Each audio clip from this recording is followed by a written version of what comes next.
what is the science behind sex and gender? And perhaps more interestingly, what does politics have to do with it all? Well, joining me now to help us dissect these concepts is Dr. Debra Soh, a neuroscientist who specializes in gender, sex, and sexual orientation. Her writings have appeared in the Globe and Mail, the LA Times, the Wall Street Journal, and even Playboy and several other publications. A few months ago, she released her first book, The End of Gender: Debunking the Myths About Sex and Identity in Our Society. So let's have that discussion. Welcome, Debra Soh. Firstly, hi, thank you so much for having me. Absolutely. And firstly, let me congratulate you on your book. I read it through most of it, and I found it fascinating, truly. So you and I have crossed paths a few years back, and I, as a parental rights advocate concerned about gender theory being taught in classrooms in Ontario, and you as a scientist seeking to distill sex research for the common person. So why don't we start with that? What led you to sex research? Is this something you always wanted to do, or did you fall into it?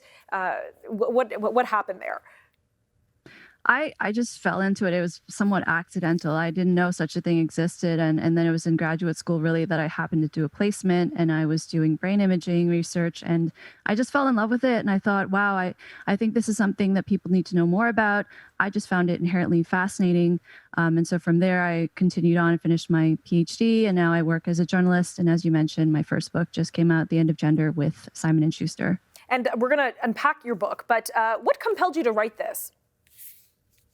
Number one is all of the questions that people have been asking me over the years since I've been writing about the science of gender.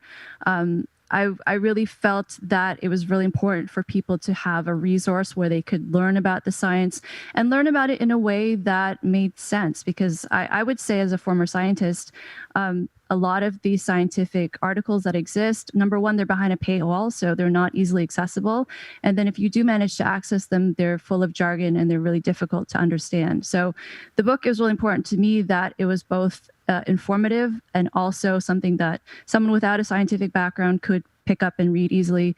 I do think it's even at a reading level that potentially even adolescents can read at. So, I think that's really important because there's so much misinformation out there right now about gender, and the new studies that are coming out are also politically motivated. So when people refer to the quote unquote newest science, the science itself is not even accurate. So it's a really worrisome time. And as you said, it's going into education now. It's everywhere. Yeah, and I look forward to unpacking that a bit more, because I think we need to distill what the politics, not just what the science is saying, but also what is the political spin on this topic. So I guess off the bat, we should first let me ask you, and again, you're an expert in this field, so I really do defer to your expertise.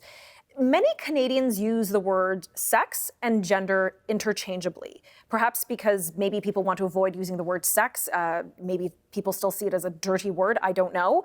Should these terms be used interchangeably? No, there is a difference. So I understand, as you said, I think some people feel that gender is the more polite word to use, and they'll use gender in place of sex. I'm seeing this larger trend now where people don't want to use the word sex because they feel that it references biology, and biology is seen as hateful towards, say, the transgender community or intersex people. Although most intersex people and trans people, I would say, probably acknowledge that biology exists. Otherwise, for someone who's transgender, there's no such thing as transitioning without biology existing. But I think the message from activist groups has been that biological sex is hateful. So that might be part of it, why people are switching up to gender.